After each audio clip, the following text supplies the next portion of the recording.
ऐका ऐका,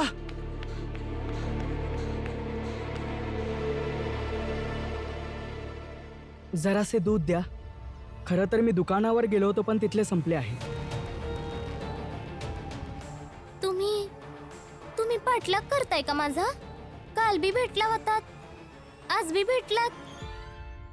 माफ करा तुम्हाला असं वाटत असेल तर. खरं तर मी योगायोगाने तुम्हाला भेटतो. जर तुम्हाला ह्याच्यात चुकीचे वाटत असेल तर मी दोन्ही कान पकडून तुमची माफी मागतो.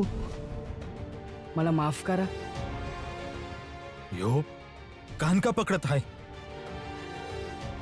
असं कान पकडत आहे जसं की प्रियसीला भेटायला उशीर झाला ना, समजवण्याचा प्रयत्न करतोय. नाही नाही, हे समजा करायची गरज नाही. अच्छा, जराशे दूध द्या ना. घरात ना मूल रडत आहे. फक्त अर्धे ग्लास द्या ना. करू ना? व्यवस्थित पकडा ग्लास.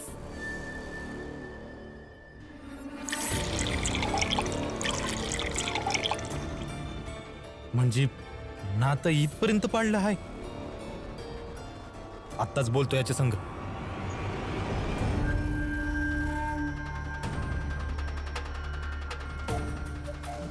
असं जाऊन त्या पोरा संग भांडून काय मिळणार आहे?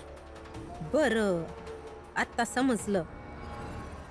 एवढ्या दिवसापासून तू यामुळे काळजीत आहेस. पर अगर हे खरं बी असल तर चुकीची तर तुझी बायको आहे ना. तो पोरगा थोडीच चुकीचा आहे. यस, तर आता जाऊन करुणाला विचारणार आहे म्या. काय ह्या कावापासून चालू आहे? घरचा मुद्दा रस्त्यावर सोडवशील तर तमाशा बनून जाईल. घरला चल, घरला जाऊन प्रश्न उत्तर विचार. चल घरला. पर आई, चल घरला. आई चल. मी परत करीन हे तुमचे दूध. ठीक आहे, मी येते. करू ना. धन्यवाद.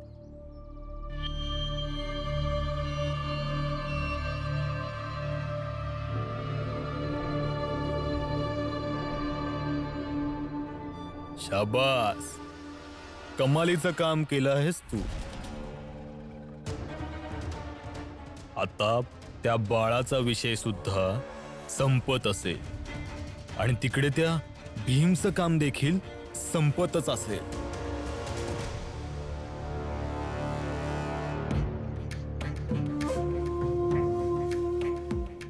एका भरलेल्या कपाला बाजूला करून त्याच्यासारख्याच एका रिकाम्या कपाला ठेवा.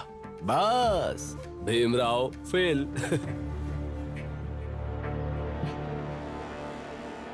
सर, झालं. भीमच्या हँडराईटिंग जुळते का? हो, सारखीच दिसते. तुझा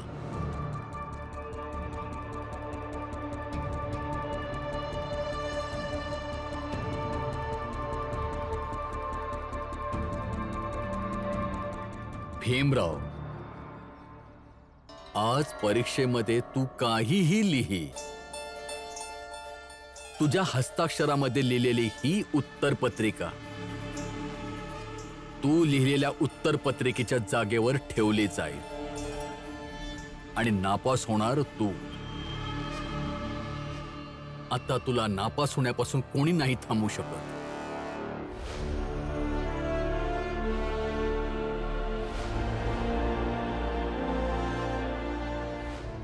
सर, मी आतमध्ये येऊ शकतो का? या. हां, बोला. सर, ज्योतिबा फुले संस्थेतून हे कॉलेजच्या नावाने एक पत्र आलेलं आहे. सर, यात त्याने आदेश मागितलाय की ग्रॅज्युएशनचा निकाल आल्यावर भीमरावच्या पास होण्याचा जो उत्सव साजरा करणार आहेत ते आपल्याच याच कॉलेजच्या अंगणात साजरा करू इच्छितात. कारण शिक्षणाचं महत्त्व ते कॉलेजला सांगू इच्छितात. नापास होणार आहे तर उत्सव कसा साजरा करणार? हां, यावर विचार करूयात. तुम्ही पत्र इथे ठेवा आणि या तुम्ही.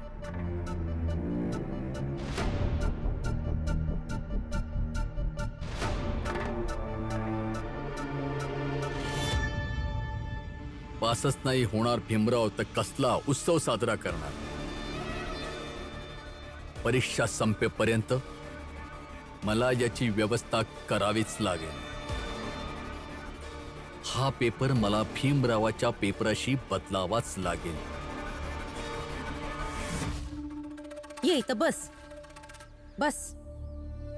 आणि बाळा शांत राहा जरा. शांत राहू? आई तुम्हाला माहित तरी आहे मला काय वाटतं आहे ते? काय झालं मला व्यवस्थित सांग जरा.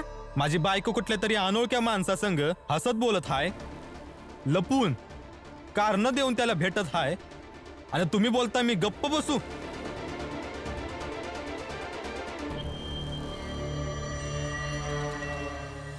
बाळा अशा गोष्टीमध्ये नेहमी मस्करी मर्दाचीच बनते. आणि मला सांग बाळा, इथं कोण हाय तुझं बोलणं ऐकून घेईल? कोण मान्य करत का करुणा जे बी काय करत हाय ते चुकीचं हाय? वर्ण त्या भीमला जर माहित पडलं तर तुला शिकवत बसल तो. तर मी काय करू? शांत बस आणि विचार करू दे का काय करणं योग्य असल. ठीक आहे, आत्तासाठी त्या करुणाला काय बी नका बोलूस.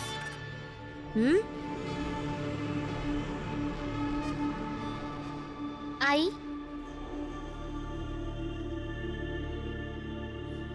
बरं झालं दूध घेऊन आलीस. दे मला, चाय बनवते मी. नाही नाही आई, चहा मी बनवीन की. अरे नाही नाही, तू सकाळी सकाळी भीमसाठी चहा आणि नाश्ता घेऊन गेली होती. थकली असशील ना, तू बस आराम कर, मी बनवते. नाही आई,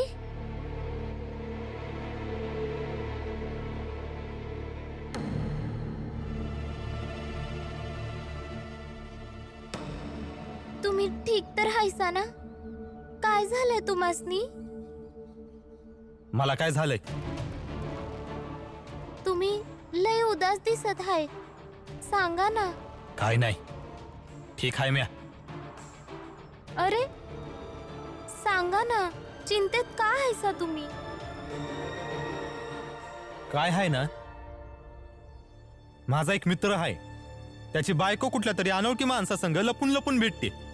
हे त्याला माहित पडलं आणि हे त्यांनी मला सांगितलं, त्यामुळं मी दुःखात आहे.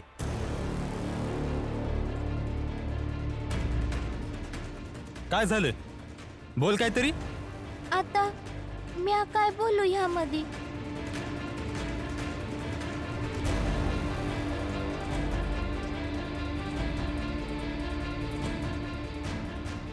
तुमच्या दोघांच्या मधली ही शांतता येणाऱ्या वादळाच्या आधीची हाय. रमा, भीमची परीक्षा किती वेळाने संपणार आहे? येळ आहे अजून का? नाही, म्या यासाठी विचारत होती की आजचं जेवण म्या आणि शोभा मिळून बनवणार आहे, तर ते तू घेऊन जा. आत्या, मी आणि लक्ष्मीताई जेवण करू की? माहित आहे ते मला, पर भीमची आता त्याच्यासाठी जेवण नाही बनवू शकत का? नक्कीच बनवू शकता. तर मग ठीक आहे, आज आम्ही जे बनवेल ना तेच डब्यात घेऊन जातो. नाही, तुम्ही उद्या घेऊन जावा. आज माझ्या घरचं जेवण घेऊन जावा. वय, पण तुम्ही कोण? तुमच्याच जातीचा आहे. अपमान, अत्याचार, अस्पृश्याच्या दलदलीत फसलेला, रोज जगण्यासाठी संघर्ष करतो. मधी मधी कवा भीमच्या लढाईबद्दल मी ऐकतो, तेव्हा शांती भेटते. बस त्या शांतीच्या बदल्यात हे जेवण घेऊन आलो आहे. तुम्ही मना नका करू.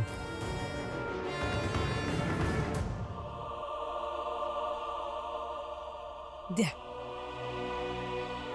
आणि आमच्या आजूबाजूचे लोक बी बोलत आहेत का ते बी जेवण घेऊन येतील. धन्यवाद.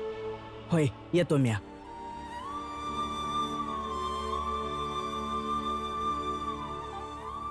रमा, आज भीमसाठी हेच जेवण घेऊन जा.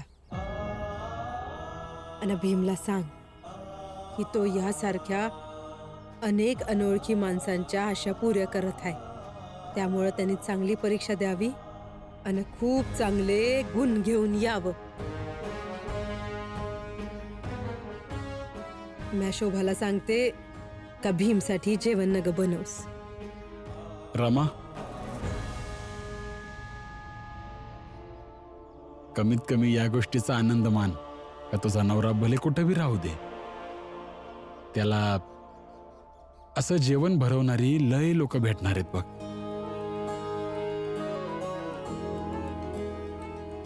तुझा नवरा कधी उपाशी नाही राहणार. हे तर अगदी बरोबर बोललात तुम्ही. ते कधी उपाशी नाही राहणार.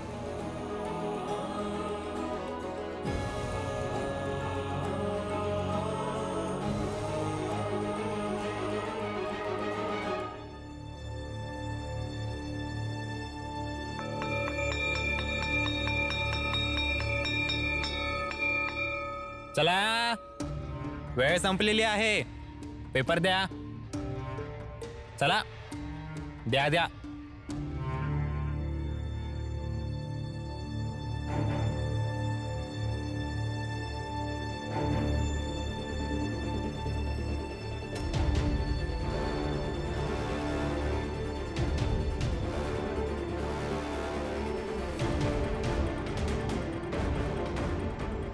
किती वेळ लिहिशील भीम? पेपर दे. तुला ऐकू येत नाहीये का? पेपर दे.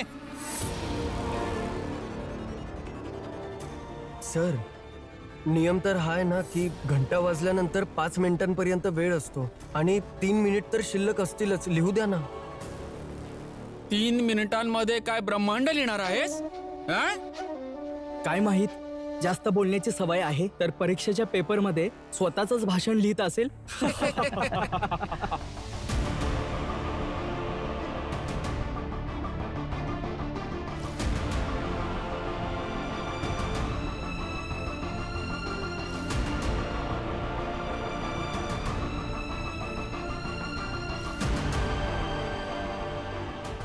झाला पेपर.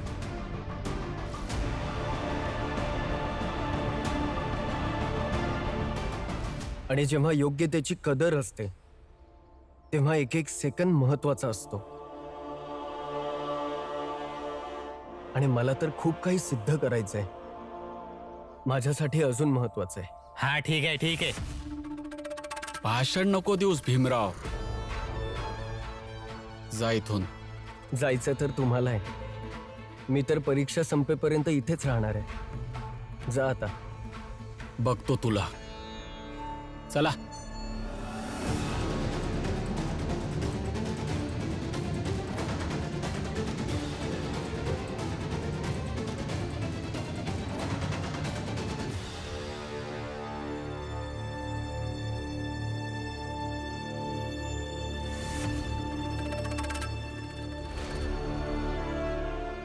आता केवळ 2 पेपर बाकी आहेत.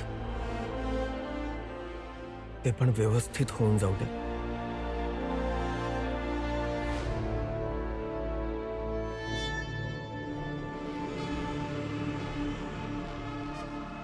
भीमचा पेपर वेगळा ठेवला ना? होय सर. घ्या घ्या. जा आता. सर्व पेपर बांधून ठेवा. जो सर्व पेपर निरीक्षण केंद्रात घेऊन जाणार आहे तो येतच असेल. जा. होय सर.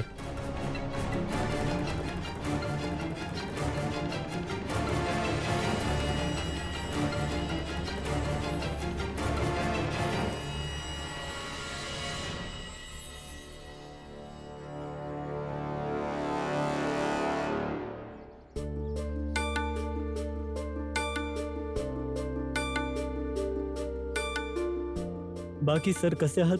छान. तुम्ही सांगा. मी देखील छानच आहे. सर, एक प्रश्न विचारू तुम्हाला? विचारा.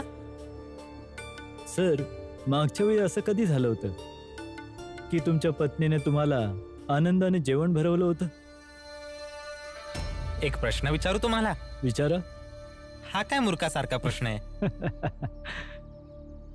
नाही सर, मला माहित नाही असं का वाटलं की तुमच्या आणि तुमच्या बायकोच्या मधलं नातं इतकं मधुर नाहीये जेवढं मधुर संबंध भीम आणि रमाचा आहे.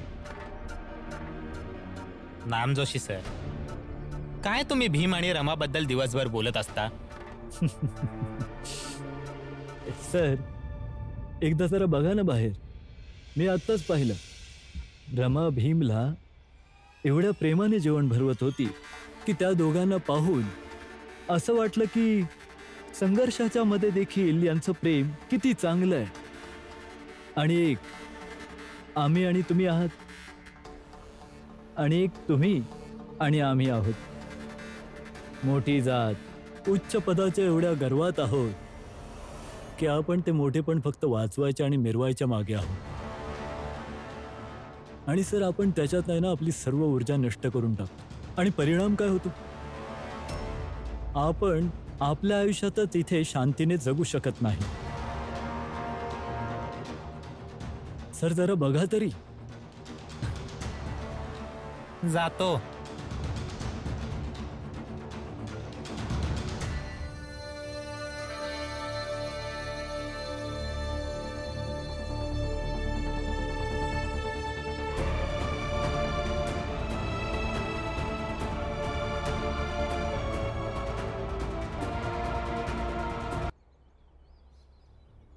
जेवण आपल्या घरातलंच आहे ना?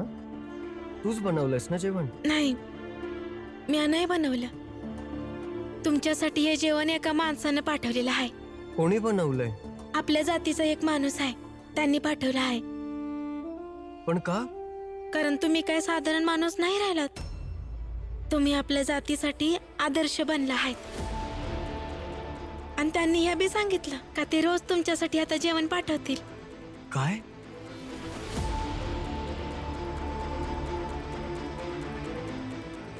तर मग हे जेवण माझ्यासाठी कर्ज झालं. आणि असं कर्ज जे ह्या परीक्षेत चांगले गुण मिळवून डिग्री मिळवूनच नाही, आयुष्यामध्ये त्या सर्व लोकांसाठी चांगलं करून फेडलं जाऊ शकतं.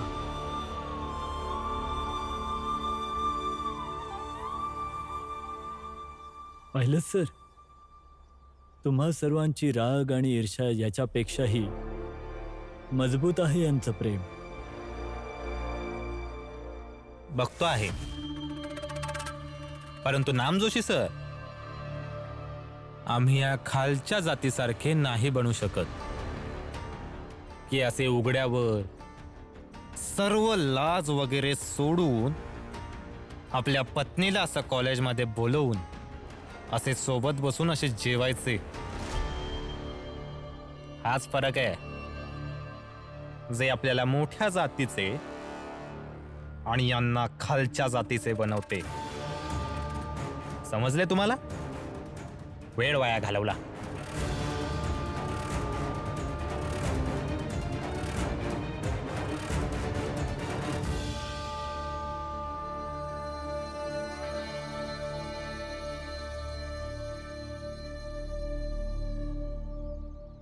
ठेवले सर्व पेपर? हो सर. घ्या. पेपर घेऊन जाणार देखील आले.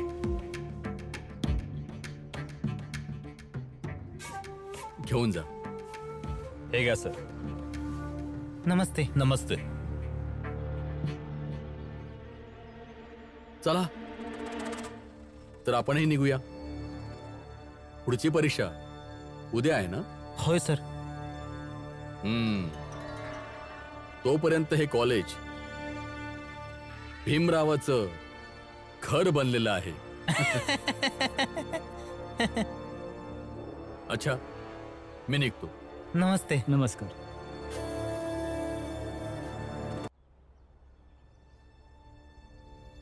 मी आज संध्याकाळी जेवण घेऊन येईन. आता येते.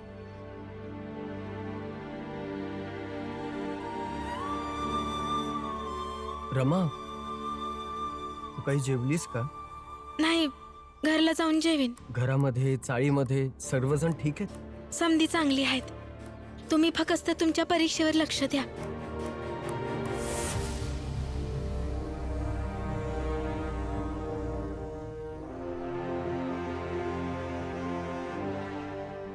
बरोबर बोलतीयस तू रमा.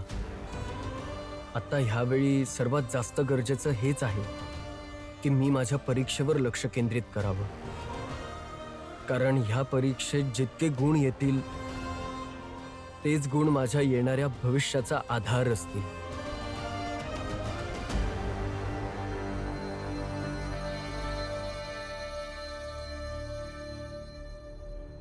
आधार तुझा आधार तर आधीच कापून टाकला मी भीमराव, कारण तुझ्या परीक्षेचा पेपर बदलला आहे आणि तू नापास होशील.